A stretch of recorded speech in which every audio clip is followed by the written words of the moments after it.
જોહાર જય આદિવાસી। હું ભારજીભાઈ વસાવા।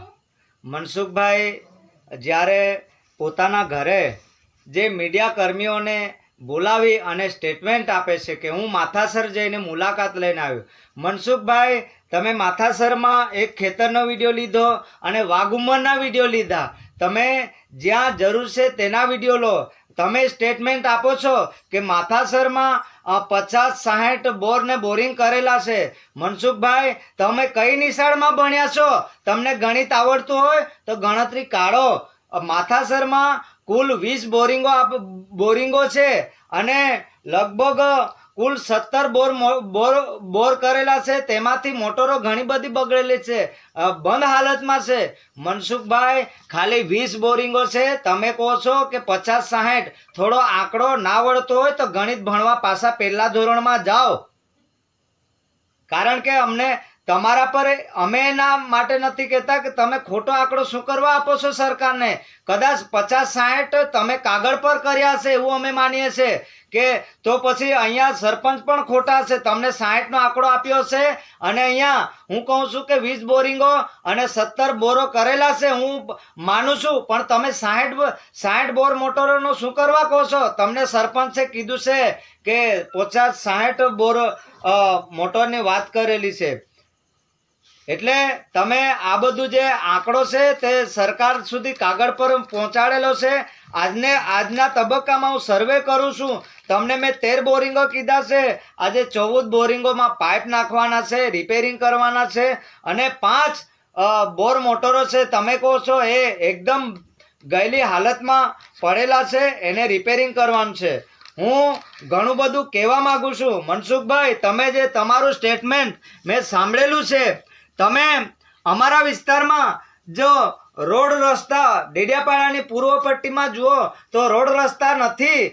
તમે ઝરવાણીથી માથાસર સુધી ગયેલા છો, ઝરવાણીથી પીપલોદ મોસદા સુધી કેવા રસ્તા હતા? ડેડિયાપાડાની પૂર્વ પટ્ટીમાં કેવા રસ્તા છે તે પણ જુઓ। માથાસર નહીં, ડેડિયાપાડાના સમગ્ર વિસ્તારમાં તમારે જે કેટલીક એજન્સીઓ છે એ લોકો નળ સે જલમાં નળમાં હવા પણ નથી આવતી। મારે એવું કહેવું છે કે એનો પણ તમે હિસાબ માંગો તો તમે સાચા કહેવા છો।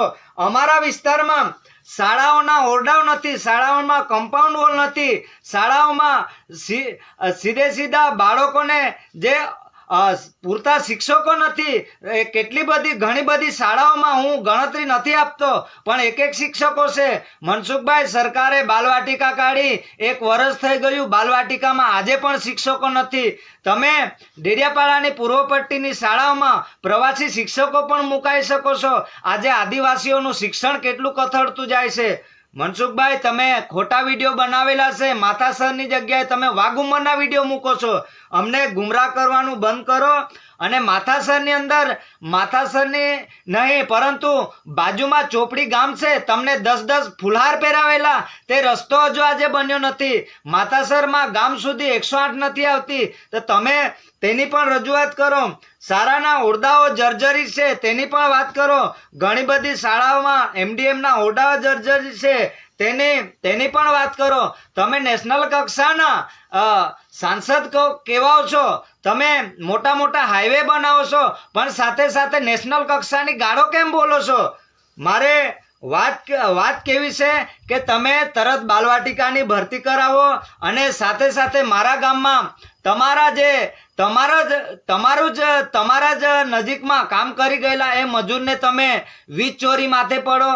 ખરેખર મારા વિસ્તારમાં, મારા ગામમાં હું જોઉં છું એકેય લંગર્યું નથી, છતાં પણ તમે ત્યાં આવીને એવું કહો છો કે તમે લંગરિયા નાખીને લાઇટ વાપરો છો। મનસુખભાઈ, તેના કરતાં અમારા વિસ્તારમાં ઊંડું પાણી ગયેલું છે, જળનું જે સ્તર છે નીચું ગયું છે, 3 ફેઝની લાઈન અપાવો। તમે સાંસદ છો, ડેડિયાપાડાના ઘણા ગામડાઓ પૂર્વ પટ્ટીમાં તમે જોશો તો ત્યાં લાઇટના ફાંફા પડે છે। લાઇટનું વીજળી કનેક્શન 24 કલાક મળે તેવી તમે માંગ કરો। અને ખાસ કરીને તમે મારા ગામમાં આવ્યા એ ખૂબ સારી વાત કહેવાય, પણ તમે સાથે જે 5-5 ગાડીઓ પ્રાઇવેટ માણસો ગુંડાઓ લઈને શું કરવા આવો છો? તમે સરપંચને એવું કહો કે તમે પાણીની સુવિધા કરો। આ રીતે તમે જો વાત કરો તો સારી બાબત કહેવાય।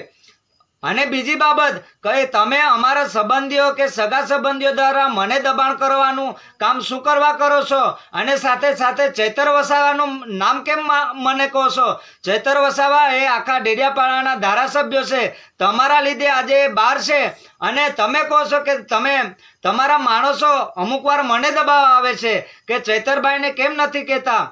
હું બધાને જ કહું છું, પણ ચૈતરભાઈને તમે એ ડેડિયાપાડામાં આવવા માટે પ્રવેશ અપાવો. તમારી સરકાર છે, તમારા જે જજ તમારા હાથમાં છે, તમે એવું કેમ નથી કહેતા? આજે અમે ચૈતરભાઈને પણ કહીશું, પણ તમે પ્રવેશબંધી કેમ કરાવો છો?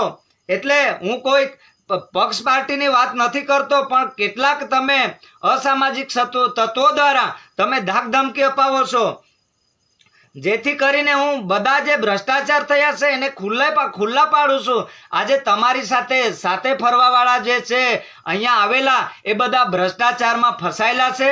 આજે મને દબાવવા માટે લોકોને હેરાનગતિ કરાવે છે. આજે 2 દિવસ જે માથાસરમાં લોકોને ધામો નાખવાની કંઈ જરૂર નથી. અહીંયા લોકોને દારૂની પોટલીની જરૂર નથી, અહીંયા પીવા માટે પાણીની જરૂર છે. જે કૌભાંડો બહાર આવે છે એટલે મને દબાવવાની કોશિશ કરો છો. અહીંયાથી હું જોઉં છું, મારા ગામથી જો કદાચ ગોફણ કે ગિલોડથી જો પથ્થર ફેંકે તો અહીંયાથી નર્મદા નદીમાં પથ્થરો પડે, અને અમે અહીંયા ટેકરેથી જોઈએ તો નર્મદા નદીના દર્શન કરીએ છીએ. તો તમે એ પાણી અપાવો અમને નર્મદાનું,